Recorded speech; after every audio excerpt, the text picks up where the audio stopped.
In 2001, a productivity consultant named David Allen published a book called Getting Things Done, short form GTD, sold millions of copies, and it created a cult following in tech, in startups, and in creative fields. People built entire identities around their GTD setup, their inbox zero, their next action list, their perfectly color-coded project files.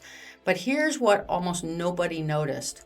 GTD is not a productivity system. It's a leadership system disguised as a to-do list. And most leaders, especially operational leaders in manufacturing, people running real environments with real consequences, they've been using it wrong for almost 20 years. They've been using GTD to manage tasks, when the real power is in using it to manage something much more expensive: unmade decisions. I didn't learn this from the book. I learned it the hard way. 30 years in manufacturing, running plants, managing shifts, hitting production targets under conditions that don't care about your productivity philosophy. And what I discovered is that the leader's version of GTD looks completely different from the individual contributor's version. If you're running a team, an operation, a department, and you've used GTD the way a software developer uses it, you're leaving 80% of its value on the table.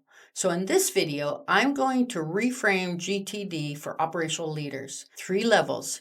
Each one makes the previous look like busy work. And by the end, I'm going to give you a single audit question that will expose whether your productivity system is actually making you a better leader, or maybe just a busier one. Let's start with the original GTD framework, because you have to understand what it was designed for before you can understand why leaders need something different. David Allen's core insight was genuinely brilliant. Your brain is for having ideas, not for holding them. Every open loop, every I need to remember, that consumes your cognitive bandwidth whether you realize it or not. So the GTD method says capture everything out of your head, clarify the next action for that item, and organize it into a trusted system. Review it regularly and execute with confidence. Mind like water. Zero inbox. This works beautifully for individual contributors, people whose work arrives in discrete, identifiable units. Maybe emails, tasks, deliverables. Their open loops are always like respond to the vendor quote or update that Q3 spreadsheet. Those you can capture. Those can be actionable. So let's build this up. Level 1 is capture it. And this is where the framework starts. The original GTD says capture every open loop, every task, every commitment, every I should probably. Get it out of your head and into a trusted external system.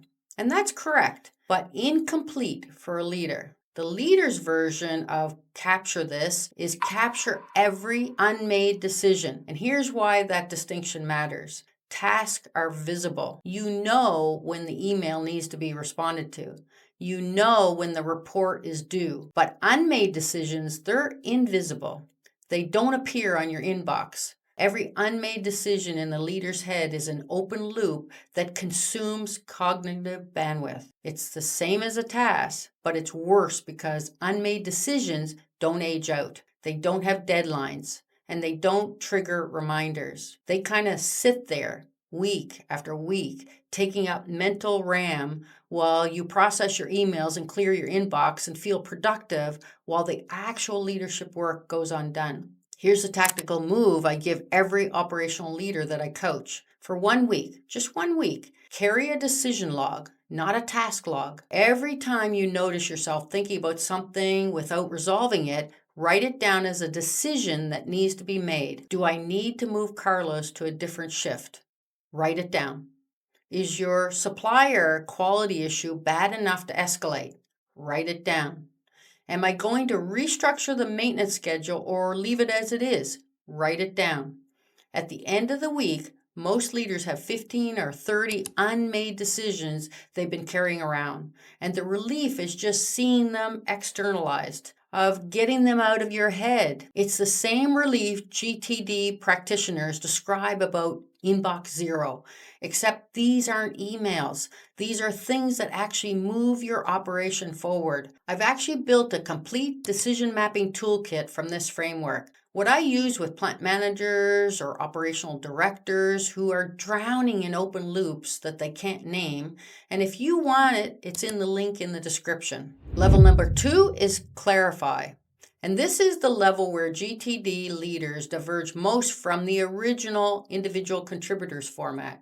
Original GTD says for each captured item, ask, what's the next action? If it takes less than 2 minutes, go do it. If not, defer it, delegate it, or file it. The key question is, what needs to happen next? The leader's version of clarify is, who needs to decide next? Here's the uncomfortable truth that most operational leaders don't want to face. The majority of the unmade decisions on your plate don't belong to you. You've just been holding them because it's easier to hold a decision than to hand it to someone else and risk the outcome. In manufacturing, this looks something like a production supervisor who keeps monitoring the quality issue instead of empowering the line leader to make the call.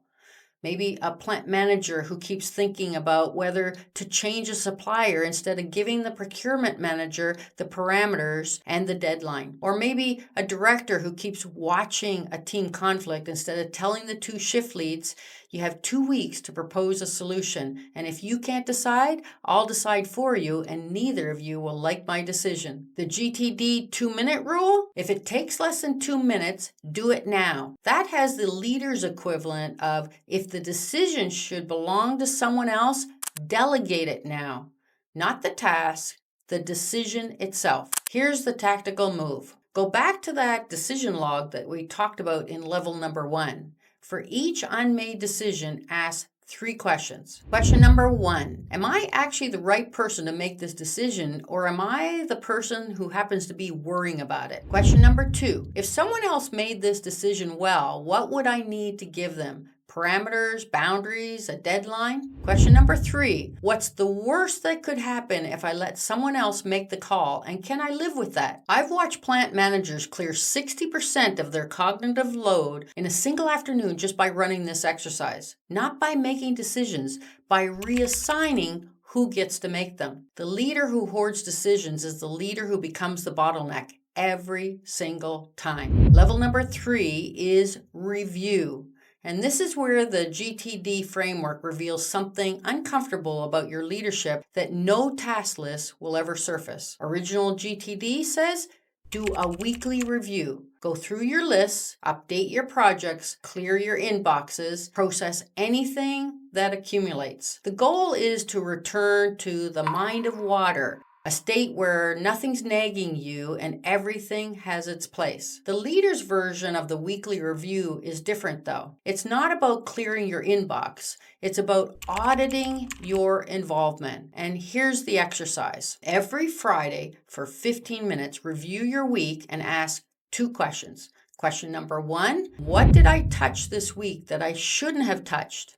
These are decisions you made, the meetings you attended, the emails you sent, the problems you solved. Those are things that someone else could have done and should have handled.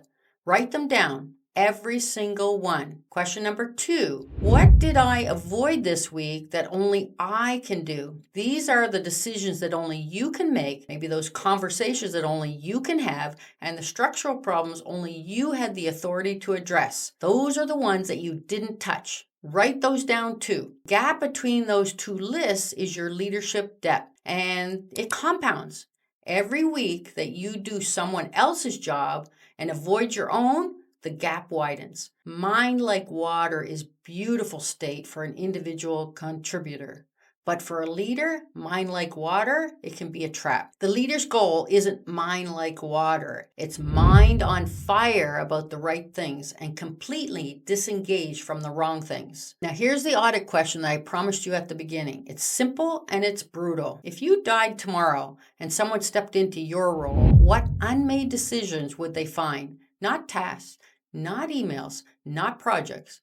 Decisions that only you can make, that you've been holding on to, that have no deadline that will surface as soon as you're gone. If you can name more than 3, your system is failing you.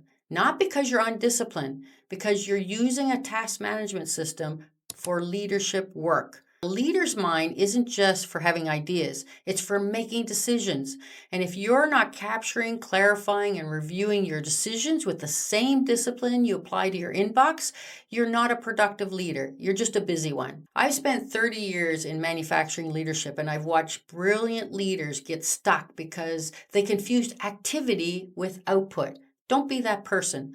Start the decision log this week. The full decision mapping toolkit I use with operations teams is in the description. And if there's a specific decision you know you've been avoiding, drop it in the comments for me. I read every one. Sometimes just typing it down will make a difference. All right, now we'll see you on the next one.